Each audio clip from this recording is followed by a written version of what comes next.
Nous y voilà. Il a toujours un son un peu bizarre, hein, ce générique, hein. On dirait qu'il est en double. Je ne sais pas, le son audio doit passer dans deux canaux semblables, apparemment. Je ne sais pas.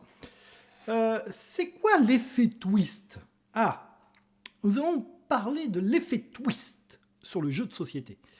Tout d'abord, quelques petites annonces. La vidéo des 10 ans de la chaîne, je pense, sera publiée dimanche. Voilà, c'est une vidéo qui fait un petit flashback sur les 10 ans de la chaîne, qui peut-être sera jumelée à la vidéo des 1000 abonnés. Peut-être qu'une seule vidéo en fera qu'une, car nous approchons timidement, mais doucement, des 1000 abonnés. Et je vais en profiter pour renouveler encore mes remerciements à Monsieur Guillaume, car la vidéo de l'interview de Monsieur Guillaume a fait 6300 vues. Ça fait un bon stade de foot, hein, un bon petit stade de foot, hein, 6300 vues. Et par la même occasion, on a trouvé plein de nouveaux abonnés, et qui, je l'espère, vont rester et regarder les futures vidéos. Donc voilà, ça c'était encore un remerciement Monsieur Guillaume. Par le biais de cette vidéo, je vais aussi vous poser une petite question. Il n'y a pas longtemps, il y a des petits youtubeurs qui, parfois, vous savez, font des petites allusions en présentant leur jeu ou en parlant de jeux de société. Et j'avais envie de faire une vidéo un peu punchline, hein, un peu punchline sur l'univers du jeu de société et,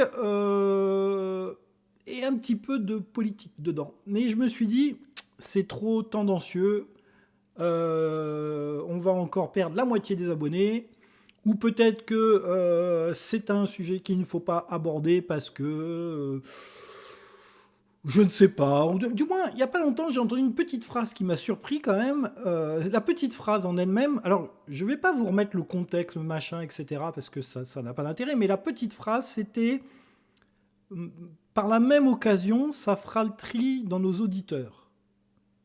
Par la même occasion, ça fera le tri dans nos auditeurs. C'est curieux de prononcer une phrase comme ça, de dire il y a les bons et les méchants auditeurs, faire le tri dans les auditeurs. C'est une petite phrase, vous voyez, alors au milieu de choses et d'autres, vous voyez, c'est glissé comme ça, là, voilà.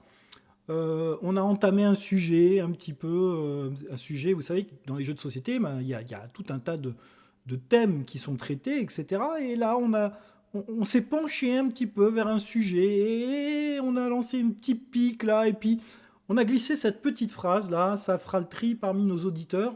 C'est curieux là, c'est bizarre. Est-ce que le jeu de société ne serait pas aussi rassembleur qu'il en a l'air? Est-ce que le jeu de société actuellement est destiné à tout le monde? Toutes les tranches d'âge, toutes les catégories socio-professionnelles, toutes les visions.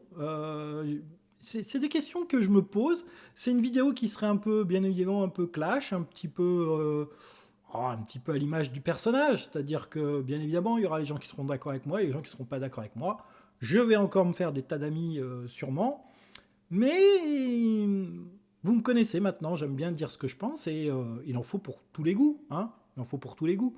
Donc voilà, je me demande si je vais la faire, je ne sais pas trop. J'hésite à la faire.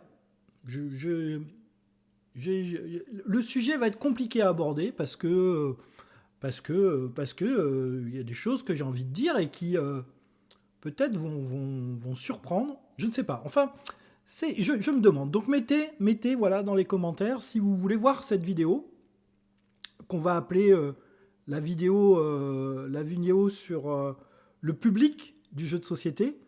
Faut-il faire le tri, hein, dans les gens qui regardent les vidéos des youtubeurs?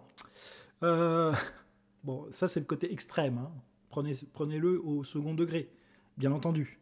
J'avais dit que je ne ferais plus de second degré parce que ça ne passe pas. Hein. Ça ne passe pas, vous tombez toujours des gens qui vous prennent au mot pour mot et derrière vous vous faites bâcher. Et les gens en fait n'ont pas compris où vous voulez en venir. Bon, l'humour ne doit pas être mon créneau, hein, je pense. Je pense que l'humour, ça ne doit pas être mon truc. Bon, enfin bref. Donc voilà, donnez votre avis. Si vous voulez voir quand même cette vidéo, je dois dire que si on me pousse un petit peu, je la ferai. Et si par contre ça n'intéresse pas les gens, je ne la ferai pas. Voilà. Donc ça fait 2 prochaines vidéos, à voir ou à ne pas voir. Les 10 ans de la chaîne et les 1000 abonnés. Et une vidéo sur le tri sélectif des auditeurs de YouTube. Vidéo un peu tendance, voilà. Mais aujourd'hui, nous allons parler du twist. Qu'est-ce que c'est que l'effet twist? Alors, j'ai pris des notes car des fois, je me fais un petit fil conducteur parce que sinon, vous me connaissez maintenant, je pars dans tous les sens. On va faire une vidéo qui va pas être trop longue, mais je voulais vous parler de ça. L'effet twist, alors si on prenait au mot pour mot, parce que je ne parle pas l'anglais, I don't speak English, je ne comprends que très peu l'anglais, et donc c'est une expression un peu nouvelle qu'on entend de plus en plus. Ah, ce jeu, il a un effet twist. Ce jeu, on pourrait traduire aussi un effet waouh en français ou en chien, hein, un effet waouh. Ou alors on pourrait traduire en vieille bique, comme moi, un effet. Ah, c'est intéressant ce truc-là. Vous voyez, en fait, il y a trois expressions en une là. C'est l'effet twist pour la nouvelle génération, l'effet waouh ou l'effet c'est intéressant. Eh bien, moi, je vais vous parler de jeux qui m'ont fait un effet twist et je vais vous donner, vous en donner la définition pour moi, hein, encore une fois. Je ne détiens pas la sainte parole.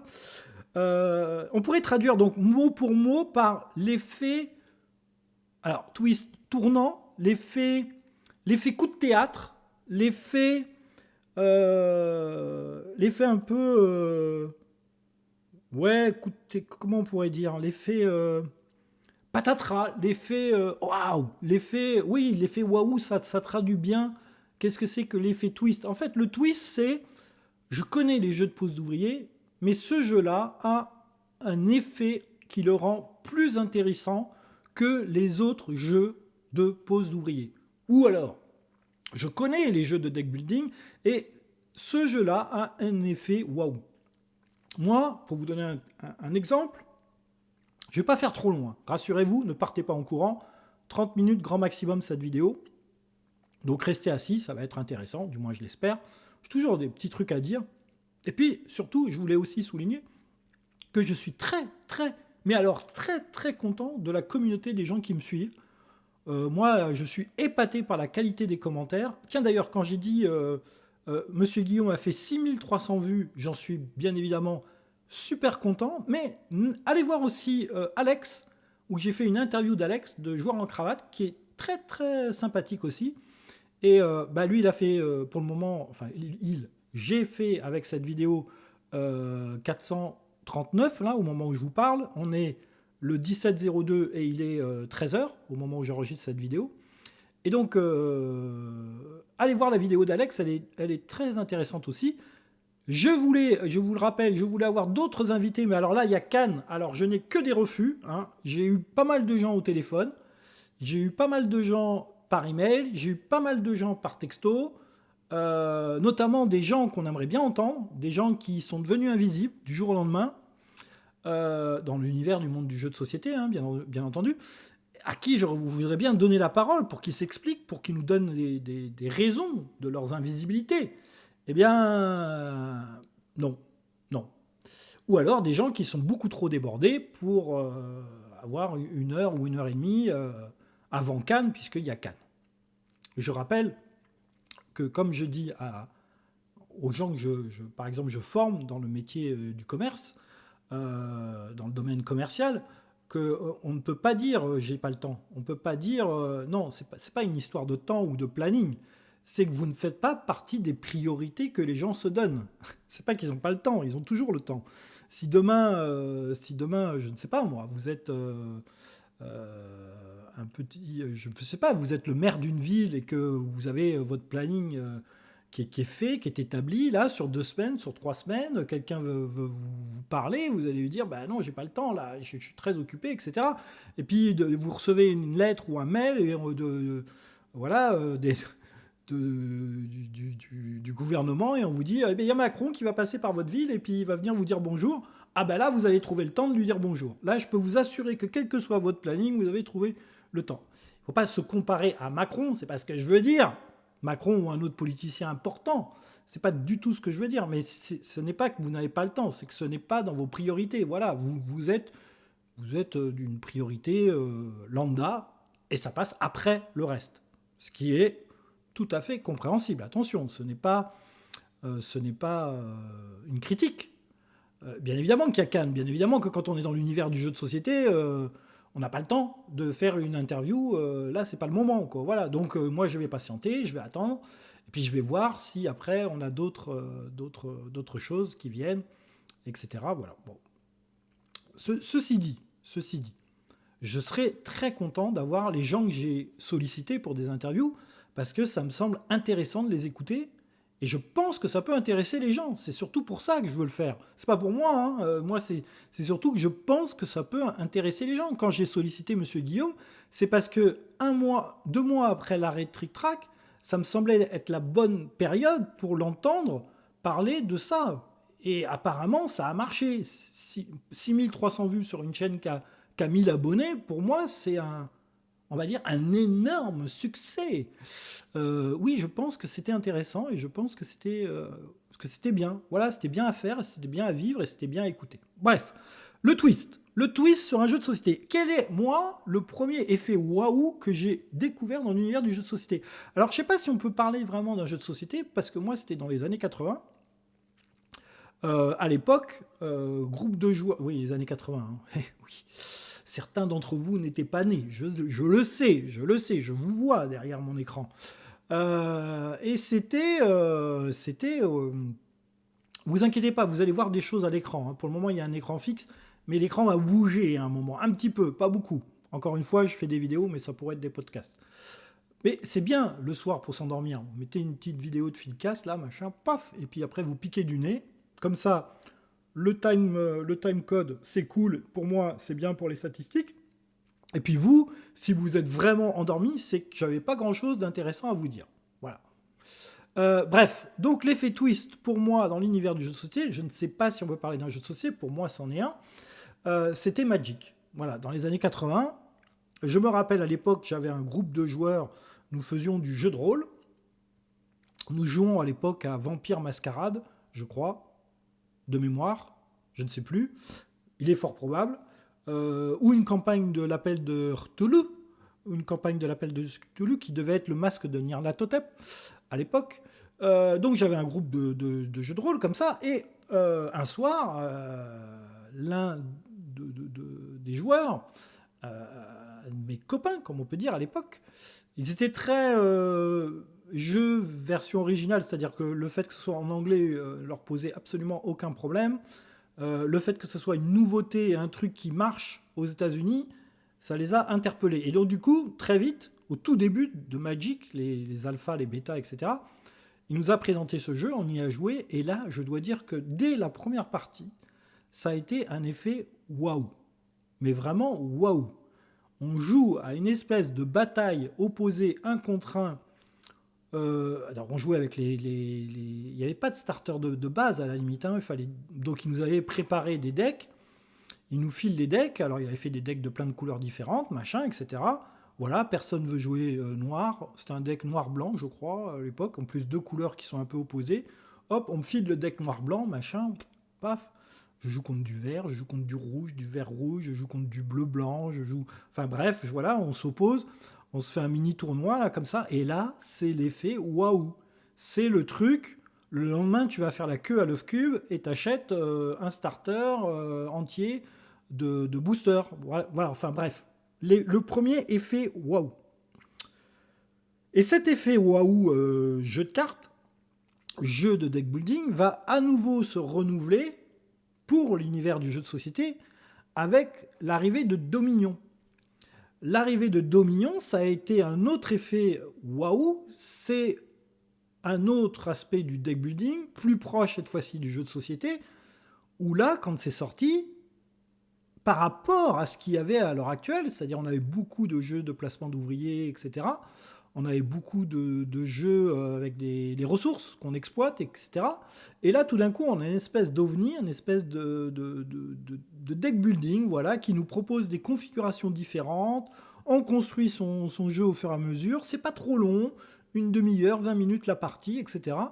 Et là, de suite, j'organise mon premier tournoi dans la sauce où je joue. Alors en plus, c'était un tournoi duplicate. C'était super bien, c'est-à-dire qu'on avait 10 boîtes de Dominion. On avait 40 joueurs à peu près, hein, je ne me rappelle plus exactement, mais c'était à peu près ces eaux-là. 10 boîtes, 40 joueurs, 4 par table, et on avait la même configuration sur chaque table de cartes. Et ça a marché du feu de Dieu, etc. Et j'ai même eu des lots où on avait des boîtes de Dominion à offrir. Fantastique. Voilà. Donc c'était un autre effet waouh, et le twist, c'était ça, c'était de retrouver le plaisir de Magic. À la découverte de Magic, l'immense truc que ça a été, savoir que pendant 2-3 ans, fin des jeux de rôle, on joue qu'à Magic, on fait tous les tournois qui se présentent, je fais à ce moment-là partie d'une association qui organise des tournois dans Paris, etc. C'est un truc fabuleux. On a 100 joueurs, 150 joueurs, des trucs, on va à Bordeaux, on va à Toulouse, on va en Allemagne, on va en Angleterre, on va au championnat du monde, aux États-Unis. Enfin bref, un truc de dingue. Bref, toujours est-il que cet effet waouh de Magic, je le retrouve dans Dominion. Et après, dans les jeux de société, je dois dire que j'ai été un peu plus... Mais je parle de gros effets twist. Hein. Parfois, un effet twist, ça peut être simplement... je sais pas, pour The Loop, par exemple, ça peut être simplement le fait de faire tomber des cubes dans une espèce de machine qui sont répartis sur le côté. C'est-à-dire c'est un jeu à la limite de ressources, d'exploitation de ressources de cartes. Et l'effet waouh, c'est cette espèce de cube, de tour où vous faites tomber vos cubes, etc. Ça peut être l'arbre en 3D de Everdell, voilà, où vous dites, là, on achète les différentes cartes. Bon, l'effet twist, il est léger, on va dire, là. Mais ça peut être le petit truc qui le fait se démarquer des autres jeux. Dune, par exemple, si on reprend l'exemple de Dune, jeu de placement d'ouvriers qui mêle avec lui jeu de deck building. Donc l'effet twist, il est là, c'est-à-dire j'ai 2 jeux en un. 2 types de jeux en un, c'est-à-dire le placement d'ouvriers et le deck building. 2 types de jeux que j'aime bien, quand on les met l'un avec l'autre, on a Dune et on a une grosse réussite. Si on reprend à l'heure actuelle les jeux qui sont sortis récemment, ou du moins il n'y a pas longtemps, et qui sont même nominés à l'As d'Or, on a des jeux avec des effets twist, et c'est ça qui les fait ressortir du lot. On a par exemple Ark Nova avec son système de pistes de score qui s'entrecroisent. Premier effet twist. Deuxième effet twist, cette espèce des actions qui sont très simples à expliquer et à mettre en route avec des actions qui sont plus ou moins fortes au moment où vous allez les jouer. Deuxième effet qui se coule. Et voilà, donc ça, c'est 2 aspects qui cassent un peu l'aspect jeu de société traditionnel, d'exploitation de ressources et de je vais là pour aller là et je vais là pour aller là. Et du coup, je me suis dit, ça, ok, ça fait des jeux qui ressortent. Moi, je me rappelle le festival du jeu à Toulouse, deuxième anecdote. Nous avançons dans le festival, on fait à peu près 5 mètres. On voit Paquet de Chips. Hop, Monsieur Simon nous explique Paquet de Chips. Waouh, voilà un jeu malin, court, bref, intelligent, qui fonctionne très bien, avec un super packaging. On refait 10 mètres de plus, et là, nous tombons sur Jules Musso, excuse-moi si j'écorche ton nom, qui nous présente Acropolis. Je le connais un petit peu de vue, donc ouais, file, assis-toi, hop, j'ai un proto là, je te fais voir. Waouh! Et oui, là, vous avez l'effet waouh. Quand vous ne connaissez pas Acropolis, vous allez dans un festival, vous n'avez absolument pas entendu parler du jeu, vous asseyez à une table, on vous explique, l'auteur en plus du jeu vous explique Acropolis, vous y jouez pour la première fois. Waouh! Qu'est-ce qui nous est arrivé à ce moment-là? L'effet waouh, c'est de dire waouh, on fait 30 mètres ou 40 mètres et on y retourne pour en faire une deuxième partie. Vous voyez? L'effet waouh, l'effet hop. Je pense que ça doit être la même chose pour cet exemple-là, pour Marie Grandjeu, par exemple. Marie Grandjeu, qui était, elle aussi, au Festival du jeu de Toulouse et qui a testé Acropolis aussi, je pense, pour la première fois à ce festival. Et ça a dû lui faire un effet waouh, je pense. Je ne parle pas à sa place, mais je pense.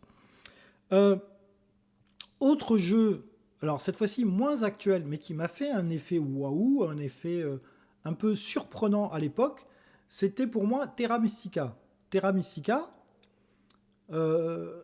un jeu où le hasard est quasiment annulé, un jeu qui est très très bien fonctionnel.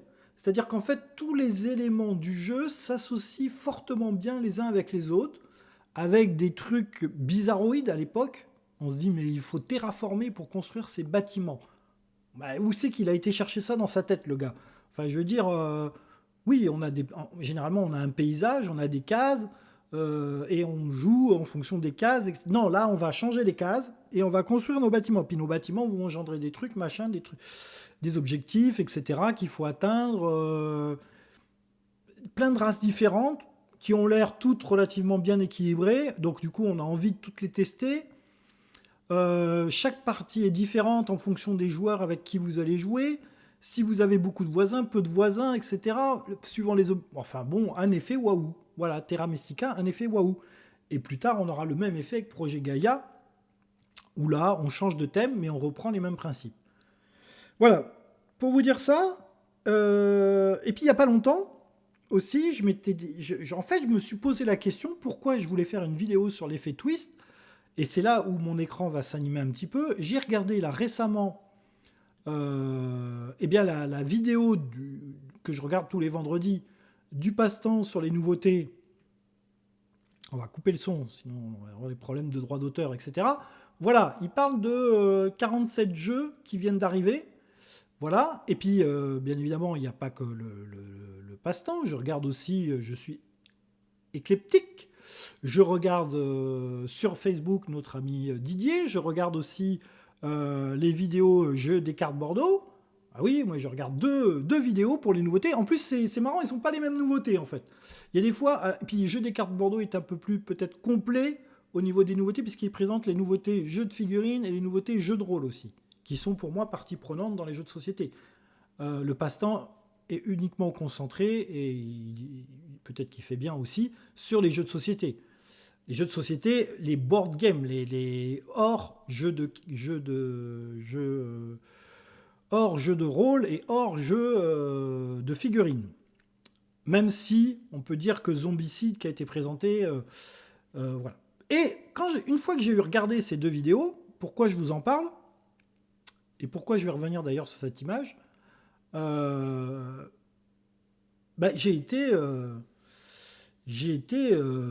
assez intrigué, interrogé, surpris, en me disant waouh, 47 jeux, il n'y en a pas un seul que j'ai envie d'acheter, quoi. Là, 47 jeux. Alors peut-être que je deviens trop difficile sur mes choix de jeux de société, peut-être que j'ai du mal à me faire hyper par les arguments que font ces présentations. Après, c'est difficile, hein, ce sont des présentations 2-3 minutes sur chaque jeu, peut-être des fois un peu plus, peut-être des fois 10 minutes, peut-être des fois 7-8 minutes, on va dire, sur un jeu. Et en 7-8 minutes, il faut vous donner envie de venir à la boutique ou de commander le jeu par Internet, machin, etc. Enfin bref, c'est mieux de se déplacer et d'aller dans sa boutique, parce que vous pouvez discuter avec les vendeurs. Qu'est-ce que tu as aimé toi? Qu'est-ce que tu n'as pas aimé? Pourquoi tu as aimé ça? Vous voyez, ça ouvre une petite discussion. Et je me disais, waouh, il n'y a pas de jeu là qui... Alors celui-là par exemple, c'est Sablica, je crois. Je crois qu'il s'appelle comme ça, Sablica. Il a été diamant d'argent. Mais je vous ai fait une capture d'écran là, voilà. Je vous ai fait cette capture d'écran là. Là. Prenez quelqu'un là dans la rue là, venez le mettre devant l'écran là, et vous lui dites, avant de parler du jeu, est-ce que tu as envie de jouer à ça? Honnêtement, hein, en toute objectivité, je ne dis pas que le jeu est mauvais, je ne dis pas que le jeu est moyen, je ne dis... Voilà. Là, vous prenez une personne lambda là, dans la rue, vous l'asseyez là devant la table, vous lui faites voir cette capture d'écran, et vous lui dites, tiens, on va jouer à ça. Alors vous allez me dire, ouais mais non, un jeu expert, on prend des gens qui ont déjà joué un peu ou pas, mais pourquoi en fait se donner des freins? Il y a des jeux experts complètement accessibles. Et celui-là, alors évidemment, j'ai entendu le pitch, machin, etc., diamant d'argent, donc je me dis, mais j'ai pris peur en fait.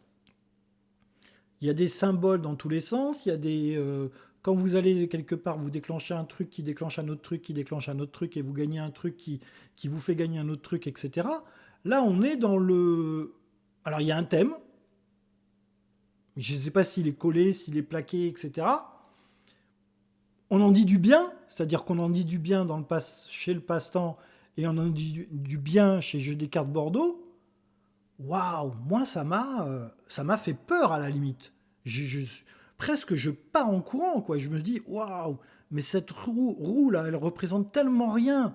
Alors peut-être que quand vous êtes dans le jeu, etc. Encore une fois, hein, je n'ai pas la sainte parole et ce n'est que ma vision, mais je le dis que ça doit faire, si moi ça me fait cet effet-là, ça doit faire cet effet-là sur d'autres personnes aussi.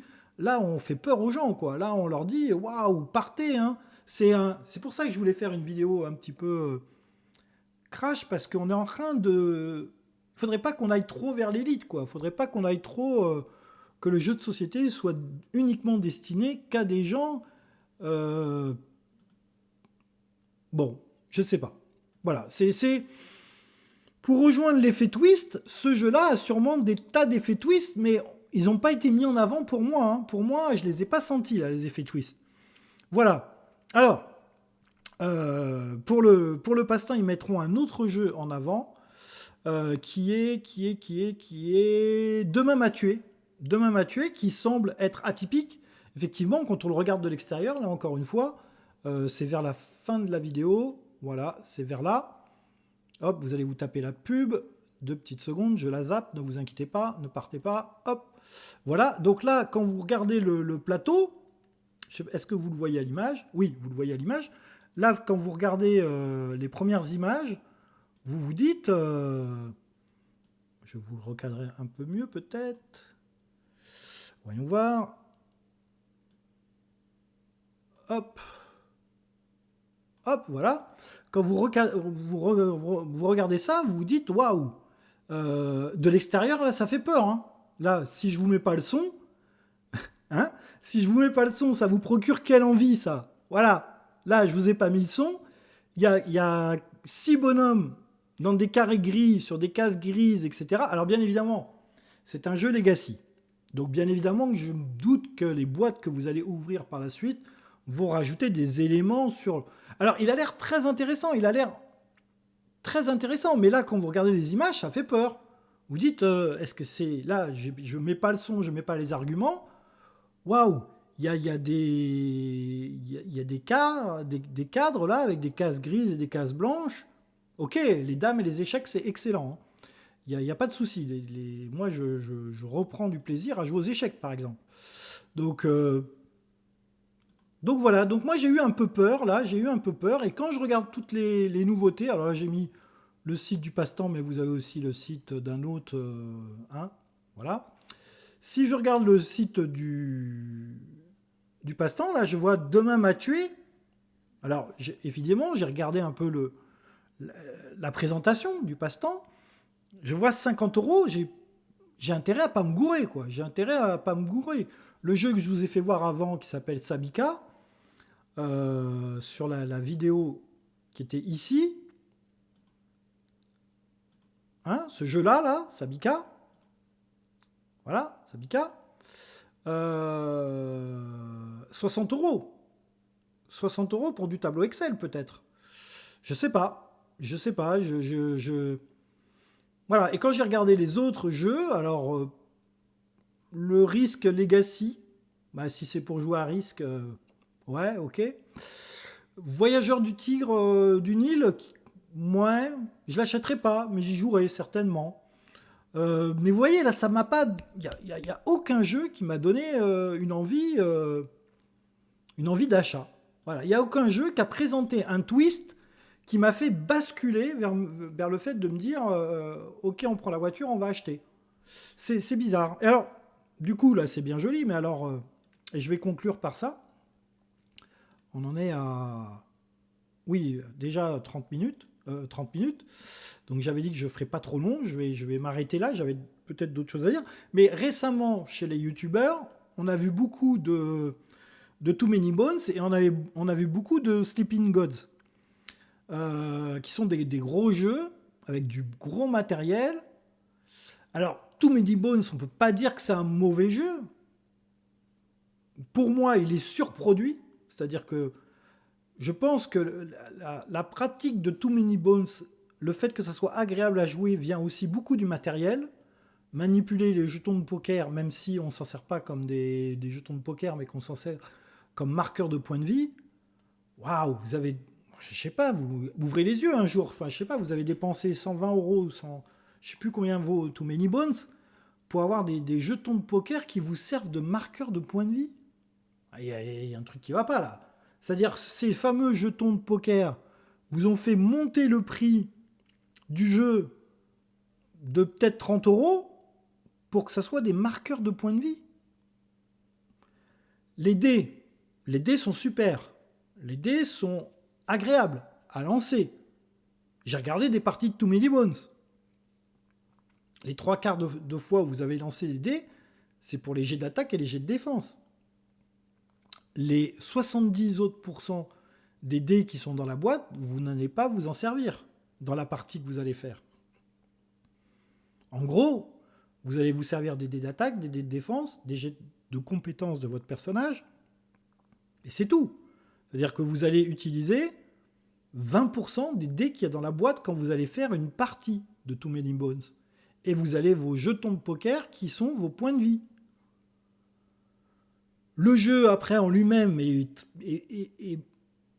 relativement bon. Je ne dirais pas qu'il est très bon, je dirais qu'il est bon. Ok, il fonctionne. Ok, on peut s'y impliquer, on peut faire des parties, on peut faire plusieurs parties, etc. Il est même très bon à plusieurs. J'en ai discuté avec Alex, justement, récemment, par un commentaire interposé. Et il me dit qu'il a fait des parties à 4 joueurs qui étaient fabuleuses. Je veux bien le croire. J'apprécie Alex, donc je veux bien le croire. Mais je me dis, waouh, il y a quand même une surproduction du jeu qui fait que c'est un jeu super cher. Sleeping Gods, pareil, je regarde la campagne d'Etrigan. Etrigan en a fait 6 parties, je crois. 6 parties, à chaque fois, vous en avez pour 2 heures, 3 heures. C'est très agréable à suivre. Moi, j'ai regardé les 6 parties. C'est une mini-campagne, ou une campagne, je ne sais plus exactement. Bref, c'est agréable à suivre. À jouer, il faut vraiment être Etrigan, c'est-à-dire être impliqué dans son jeu à fond pour... je sais pas, c'est assez clivant, Par contre, c'est un jeu qui a des twists. Effectivement, le twist de ce jeu-là, c'est de gérer un équipage complet, avec plusieurs personnages. Le système de combat est novateur, donc oui, après, c'est du livre dont vous êtes le héros. Hein. C'est du livre dont vous êtes le héros. Hein. Donc voilà, une petite... c'est pas une critique, je veux pas dire que... Attention, je dis pas que les jeux sont moyens ou mauvais. Il y a sûrement de très bons jeux dans les 47 jeux qui sont sortis cette semaine. Mais il n'y a aucun de ces jeux qui, même s'il avait un twist, me fait peur par son aspect ou me freine ou par son prix ou par son aspect visuel. Vous comprenez ? Voilà. Je ne sais pas. Ils sont peut-être excellents et peut-être qu'il faudra voir d'autres vidéos, peut-être qu'il faudra voir des gens jouer. Mais sur le simple pitch de ces jeux que je vois, ça ne m'a pas tenté. Alors après, je suis sûrement un joueur très difficile, où je deviens de plus en plus difficile, et il me faut un effet waouh qui soit plus waouh que la moyenne peut-être des spectateurs. Voilà. Donc, n'hésitez pas dans les commentaires à mettre, vous, votre expérience d'effet waouh que vous avez vécu durant ces 10 dernières années.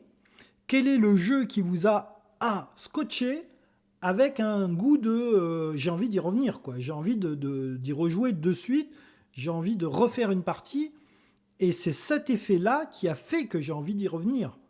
C'est cet effet-là qui a fait que j'ai envie de rejouer. Voilà.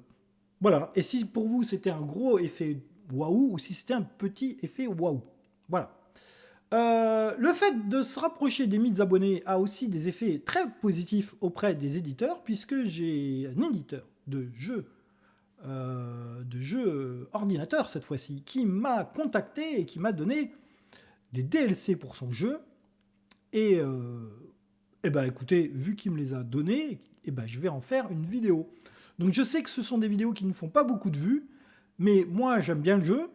Et donc j'aime bien en parler, et donc je vais vous faire une vidéo très prochainement aussi sur un jeu, un wargame. Voilà. Car c'est aussi, ça fait partie des jeux que j'apprécie, les wargames. Les jeux de bataille, hein, les jeux de bataille à la mémoire 44, là, vous voyez. Donc très prochainement une vidéo sur ce wargame. C'est une vidéo qui sera la suite d'autres vidéos que j'ai fait d'abord sur ce jeu. Mais comme l'éditeur est fortement sympathique et que il m'envoie systématiquement des clés, et à guise de revanche, j'en ferai une vidéo. Ça sera une vidéo, comme on dit, sponsorisée, puisque j'aurai le jeu en cadeau. Voilà. Donc, je vous souhaite à tous une très bonne journée. Merci d'avoir vu cette vidéo. N'hésitez pas, encore une fois, YouTube, à commenter, à mettre un pouce, etc. Bientôt, la vidéo sur les 10 ans de la chaîne et les 1000 abonnés. On espère, on croise les doigts. C'est pour bientôt. Et donc, peut-être une vidéo tendancieuse, un petit peu, sur l'univers du jeu de société, sa tournure actuelle, le virage qu'il est en train de prendre, qui pourrait exclure certains joueurs ou certains auditeurs. Bref, est-ce que vous voulez cette vidéo? Et après Cannes, on aura des invités pour des interviews. Si vous voulez soumettre des gens, n'hésitez pas. Il y en a qui m'ont fait des suggestions. On m'a même suggéré de m'interviewer moi-même. Je ne sais pas si ça serait très intéressant, mais pourquoi pas. Ça sera dans la vidéo des 10 ans, ça sera une auto-interview, on va dire. Et donc, 2 vidéos prochainement. Enfin, l'autre, je ne sais pas si je vais la faire. Il faudra un petit peu me pousser. Et une vidéo sur un wargame que j'apprécie fortement. Voilà. 3 vidéos pour le week-end, sûrement. Ou 2, sûr. Je vous souhaite à tous une très bonne journée. J'espère que cette vidéo, encore une fois, vous a plu. Que vous avez trouvé des trucs intéressants. Et que maintenant, vous savez qu'est-ce que c'est que l'effet twist. L'effet waouh. Allez, à bientôt. Jouez à vos jeux. Bye bye tout le monde. Aucune interruption de chat aujourd'hui. Un truc, ça va déplaire à Jack Seller.